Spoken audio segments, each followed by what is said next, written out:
الحمد لله رب العالمين وصلى الله وسلم وبارك على عبده ورسوله نبينا Muhammad وعلى آله وأصحابه أجمعين أما بعد.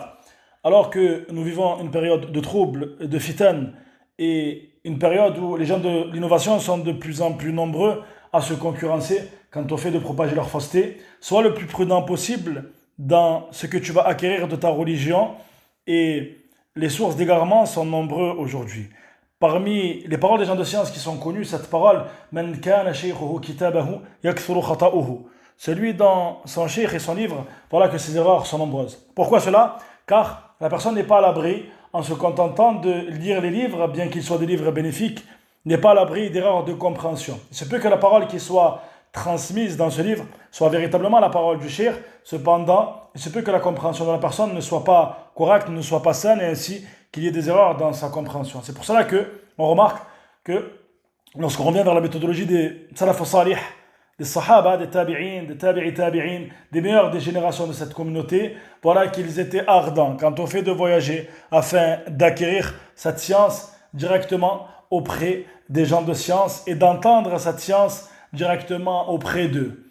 Et parmi les moyens qui sont des moyens d'égarement aujourd'hui, bien évidemment, celui qui n'a pas la langue arabe, lorsqu'il reviendra vers les livres des gens de science qui ont été traduits, voilà, qui se dirige à la mektaba, à la bibliothèque, et qu'il voit le nom de grands savants, comme Cheikh Ibn Uthaymin, Cheikh Ibn Baz, Cheikh Al-Albani, rahimahumullah ta'ala, voilà qu'il s'empressera à acheter ce livre sans savoir qui a traduit ce livre, quelle est cette maison d'édition, et les gens de cette maison d'édition suivent-ils la voie conforme à la voie des salaf salih et la voie authentique.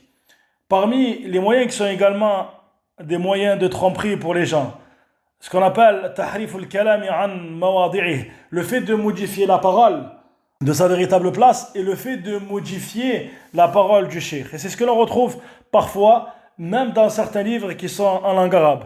Si tu reviens par exemple sur le livre Usulun fi tafsir, les fondements de la science du tafsir de Cheikh Ibn Uthaymin, un livre qui est extrêmement bénéfique et un livre qui a été édité par la maison d'édition de base, tu verras alors qu'il y a une forme de subterfuge, une forme de tromperie quant à la transmission de la parole du cheikh.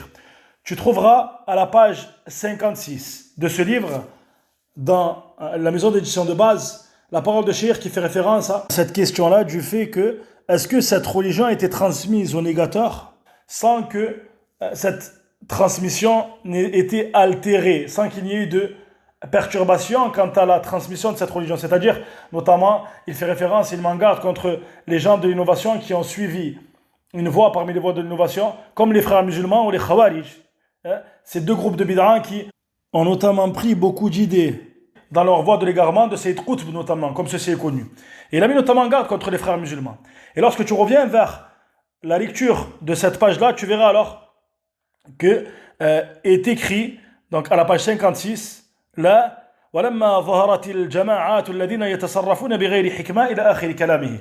Non, et lorsque sont apparus les groupes, al-jama'at, qui se comportent sans sagesse. Lorsque tu reviens cependant à la parole de Cheikh, à l'audio de Cheikh, et ceci est disponible, il y a deux explications concernant l'explication de ce livre. Le premier, Sharh al-Awwal, qui est composé de 8 cours, et le deuxième, Sharh al-Thani, qui est composé de 7 cours.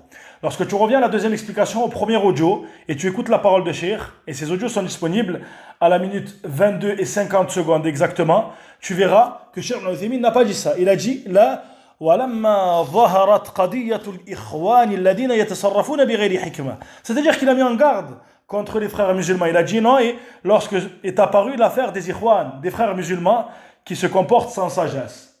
Ce qui est problématique dans cette déformation, c'est qu'il s'agit non pas seulement d'une déformation, mais il s'agit en plus d'une déformation qui est en relation avec une question de manhaj, une question de aqida, une question de mettre en garde contre un groupe parmi les groupes de l'innovation. Et lorsque l'erreur n'est pas une seule erreur, mais qu'elle est répétée, tu te poses alors la question de la voie que suivent ces gens qui ont la responsabilité, bien évidemment, d'éditer les kutub de Cheikh rahimahullah ta'ala. Cet audio n'a pas pour but de te détourner, de profiter des livres des grands savants de notre époque, particulièrement les explications de Cheikh Ibn Uthaymin qui font partie sans aucun doute des explications les plus bénéfiques, mais cet audio a pour but de te mettre en garde contre le fait d'être égaré par quelque moyen que ce soit et le fait qu'il t'incombe d'être le plus prudent quant à la manière dont tu étudies ta religion. Certes, cette science est une religion. Regardez donc de qui vous prenez votre religion.